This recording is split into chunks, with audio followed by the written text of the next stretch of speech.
Muy buenos días. En este video abordaremos algunos aspectos de la evaluación de la función renal, especialmente enfocada a entender fisiológicamente para qué sirve y cómo funciona. Entonces, la evaluación de la función renal se hace cuando se presentan algunas de estas situaciones que aparecen en la lista. Cambios del volumen hidroelectrolítico, es decir, que la bulimia esté muy aumentada y no tenga alguna otra razón, variaciones hidroelectrolíticas, es decir, de las concentraciones especialmente de potasio, generalmente cuando hay hipercalemias o hiperpotasemias no explicadas por otra razón, o hipocalcemias no explicadas por otra razón, cambios en la presión arterial que pudieran ser aumentos, alteraciones del equilibrio ácido-base como acidosis metabólicas, pues que no se explican tampoco, y en especial cuando hay cambios en la diuresis.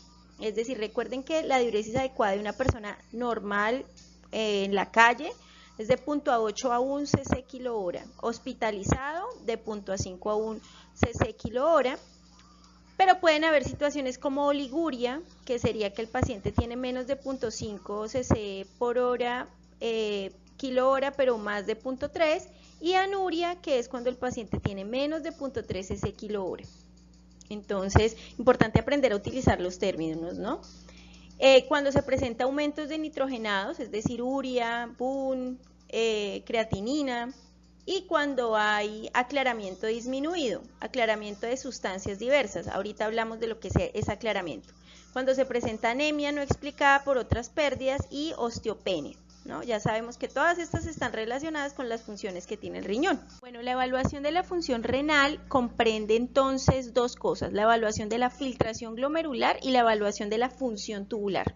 Y hay algunas pruebas que se hacen a nivel investigativo, es decir, en laboratorio, con animales, etcétera, y las que sí se le hacen a las personas como pruebas clínicas, es decir, que sí tienen uso clínico. ¿Cuáles vamos a abordar en este video? Entonces vamos a abordar la depuración de inulina para entender un poco más cómo es que funciona, y la depuración de ácido paraaminohipurato, pero ya sabemos que eso son pruebas de investigación. Pero vamos a detenernos un poco en la depuración de urea y creatinina porque son de uso clínico muy frecuente, ¿cierto? Digamos que las otras, aunque también son importantes, digamos que no son objetivo de fisiología, así que las pueden consultar luego si quieren para ampliar un poquito más su conocimiento. Bueno, primero que todo, ¿qué es depuración o aclaramiento o clearance? Que es lo que aparece digamos, como anglicismo en muchos libros mal traducidos. Vamos a quedarnos con depuración, que es básicamente la acción que hace el riñón de remover sustancias de desecho del plasma y hacerlo a una velocidad determinada. Es decir, que si yo quiero saber la depuración de algún fármaco, de una sustancia en específico, pues lo que yo quiero saber en realidad es cuánto plasma queda limpio de esa sustancia, no cuánto se está excretando por minuto, porque es muy frecuente que la gente confunda esas dos cosas. ¿Cómo se saca esa depuración o aclaramiento? La depuración o aclaramiento primero se hace en dos pasos. Primero hay que saber cuánto efectivamente se elimina o se excreta de la sustancia en la orina, pero ahí no para todo. Después hay que saber cuánto del plasma queda limpio por minuto de esa sustancia, y se hacen dos pasos. El primer paso es, por supuesto, saber la cantidad, dice N, significa la cantidad excretada en miligramos por minuto de la sustancia que yo quiera, cualquiera. Y lo que tengo es que sacar el volumen de orina por minuto del paciente. Pues ¿cómo hago eso? Le digo al paciente que orine por un tiempo determinado, digamos que lo pongo a orinar 24 horas y toda la orina me la llevo, y luego lo que orinó, digamos que hubiera orinado en 24 horas, no sé, 6 litros, por decir algo, pues lo divido en 24 horas y esa hora pues lo divido, y lo que me da en una hora lo divido en 60 minutos y ahí me da el volumen de orina en mililitros por minuto. Eso lo multiplico por la concentración de la sustancia que yo estoy buscando en la orina por cada mililitro, los miligramos en cada mililitro de orina. Ahí tengo apenas la primera parte, o sea, la cantidad excretada por minuto de la sustancia. El paso número 2 sería coger la cantidad, lo que yo quiero saber es la cantidad de mililitros de plasma que queda limpio de esa sustancia por minuto. Entonces cojo 1 mililitro de plasma y lo multiplico por lo que me dio aquí, la cantidad excretada en miligramos por minuto, y lo divido por la concentración de la sustancia que yo quiero saber en el plasma, ¿sí? Eso me tiene que dar pues la depuración o aclaramiento de la sustancia que yo estoy buscando. Aquí hay un ejemplo, por si no les quedó muy claro, entonces aquí hay un ejemplo donde el volumen de orina por minuto es 1 mililitro, esto es lo que está orinando el paciente, la concentración en la orina de lo que yo estoy buscando, que le vamos a poner sustancia X, es de 125 miligramos por cada mililitro y la concentración del plasma es de 1 miligramo por cada mililitro. Miren que aquí hice el primer paso, ¿cierto? La cantidad excretada por minuto, 1 mililitro por minuto multiplicado por 125 me dio 125 miligramos por minuto. Y luego hice el paso 2, que ya es la cantidad de plasma aclarada por minuto. Entonces el mililitro de plasma lo multipliqué por la cantidad que encontré en la orina y lo dividí por la cantidad que había en el plasma. Y eso me dio que la cantidad de plasma aclarado por minuto es de 125 mililitros por minuto de plasma sin esa sustancia X que yo estaba buscando. Así es que se saca la depuración o el aclaramiento. Bueno, la depuración o aclaramiento de algunas sustancias nos sirven para estimar, por ejemplo, la tasa de filtración glomerular. Ese es el caso de la inulina o la creatinina. La inulina realmente es mucho más exacta porque la inulina es un tipo de sustancia que se filtra, no se secreta ni se reabsorbe. Entonces nos sirve, quiere decir que lo que está en la orina fue exactamente lo que se filtró, entonces por eso nos sirve para estimar la tasa de filtración glomerular. Sin embargo, el test de inulina solo se usa en investigación, en la vida real se usa la depuración de creatinina. El problema de la creatinina es que tiende a sobreestimar la concentración dado que se secreta. Así que lo que hay en la orina pues tiende a sobreestimar la tasa de filtración glomerular. Sin embargo, esa es la que se utiliza a nivel clínico porque es bastante barata. ¿Cómo se haría? Entonces aquí tenemos el ejemplo con inulina filtrada es igual a la inulina excretada y aquí tenemos pues todos los pasos que hicimos en el ejemplo anterior, pero pues tendríamos que usar la inulina. Les voy a dejar un taller con esto, así que esto les va a servir de base para poder resolverlo. Ahora, con respecto a la tasa de filtración glomerular calculada con creatinina, que es la que se hace a nivel clínico todos los días, o también se hace depuración de urea, ¿cómo se hace? Pues se toma una muestra de sangre del paciente y se le mide la creatinina en sangre y además se le pide al paciente que orine por 24 horas y almacene la orina, digamos que arranque hoy a las 6 de la mañana hasta mañana a las 6 de la mañana y vaya guardando toda la orina. Entonces al laboratorio mandamos esa orina de 24 horas del paciente más la muestra de sangre. ¿Qué hace la persona del laboratorio, que generalmente es la bacteriólogo o bacterióloga? Lo que hacen es hacer esas dos fórmulas que vimos, es decir, medir la cantidad, la concentración de creatinina en orina por mililitro y la concentración de creatinina a nivel sanguíneo y así pues la cantidad, hallar primero la cantidad excretada y luego hallar pues la cantidad de creatinina limpia de plasma. El plasma libre de creatinina es la cosa. Entonces, esa tasa de filtración glomerular se va a parecer mucho a la depuración de creatinina de los pacientes. Sin embargo, hay formas de estimar esa tasa de filtración glomerular sin necesidad de medir la creatinina ni más, sino con fórmulas, es decir, fórmulas que están validadas. Esta es la más utilizada en nuestro medio, ¿cierto? Que aquí tenemos.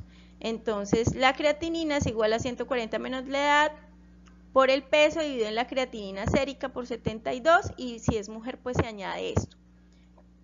El resultado de esta fórmula pues se dice que es más o menos cercana a la tasa de filtración glomerular y hay incluso calculadoras, si pueden buscar tasa de filtración glomerular y les van a aparecer diferentes fórmulas, ¿no? Listo. Ahora, ¿cuál es el problema de la creatinina? Que estima la tasa de filtración glomerular, pero no tiene una relación lineal con respecto a la función renal. Es decir, cuando hay un incremento en la depuración, en los niveles de creatinina sérica, es porque ya se perdió aproximadamente el 75% de la función renal. Así que, digamos que las concentraciones de creatinina en sangre y el estimado de la tasa de filtración glomerular, pues no son las únicas pruebas que se deben hacer porque no tiene una relación lineal. Y al final, digamos que hay grandes aumentos de concentraciones séricas de creatinina, pero la verdad es que no se ha perdido o no ha cambiado mucho la función renal. Entonces no crean que es que la relación es lineal y que ya con los niveles de creatinina séricos vamos a tener una visión real de la función de filtración renal. Simplemente sirve para estimar. Ahora hay otras ecuaciones para definir la tasa de filtración glomerular. Entonces aquí tenemos la MDRD, ¿cierto? Que ya tiene en cuenta algunas otras cosas como la etnia, la edad, si eres mujer o no.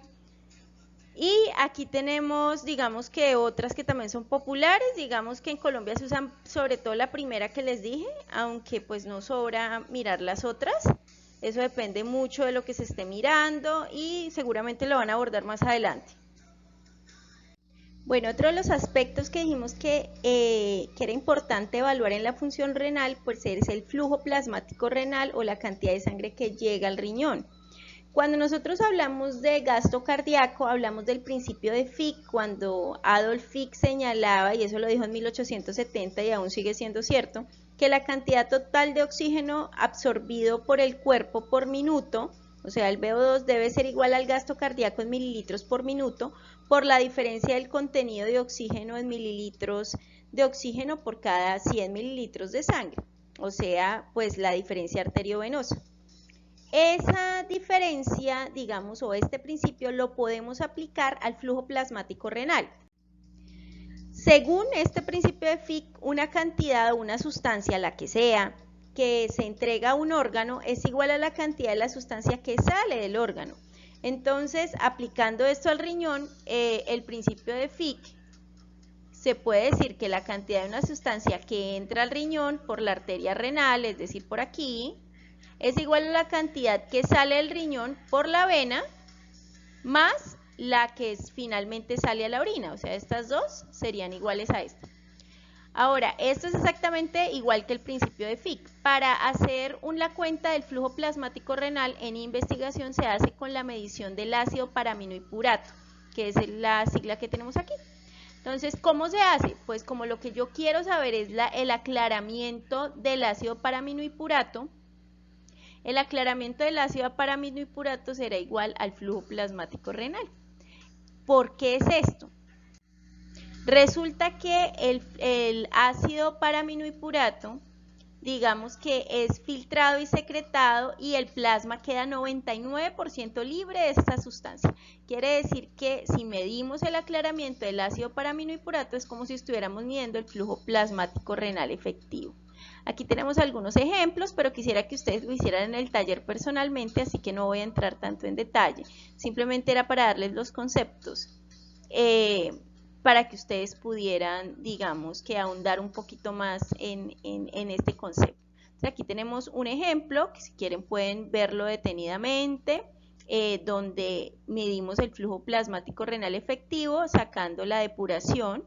Y luego de esto sacamos la fracción de filtración, por aquí llegamos al flujo sanguíneo renal, tenemos el flujo plasmático renal, es lo que me da la depuración del ácido paraminohippurato, pero acuérdense que el flujo sanguíneo renal, además de eso, lleva el hematocrito, entonces fíjense que aquí le estoy sumando el 40% del hematocrito al 60% que me dio la depuración, que sería en este caso 670, entonces este sería el 60% y tendría que sumarle el 40% del ejemplo que yo tenga, que por supuesto se los escribí en su guía. Bueno, ¿cuál es la utilidad de medir la tasa de filtración glomerular? Porque obviamente se están preguntando lo que siempre se pregunta uno de estudiante. Bueno, pues es muy importante porque digamos que hay muchas clasificaciones a nivel renal, ¿cierto? Muchas clasificaciones para clasificar los pacientes y su falla renal. Depende mucho de la tasa de filtración glomerular, entonces la tasa de filtración glomerular en un paciente siempre debe ser mayor a 90. Si es mayor a 90, bien, no importa, está muy bien. Pero cuando empieza a bajar de 90, pues entonces ya empezamos a ver los diferentes estadios de la insuficiencia renal. Así que pues para eso es que sirve y por eso es tan importante. Bueno, muchas gracias por escucharme. Ahora pues pueden ver el taller que les dejé donde aparecen todos los cálculos de función renal que ustedes deben hacer y pueden usar como insumo pues parte de lo que explicamos aquí, sobre todo los conceptos. Muchas gracias.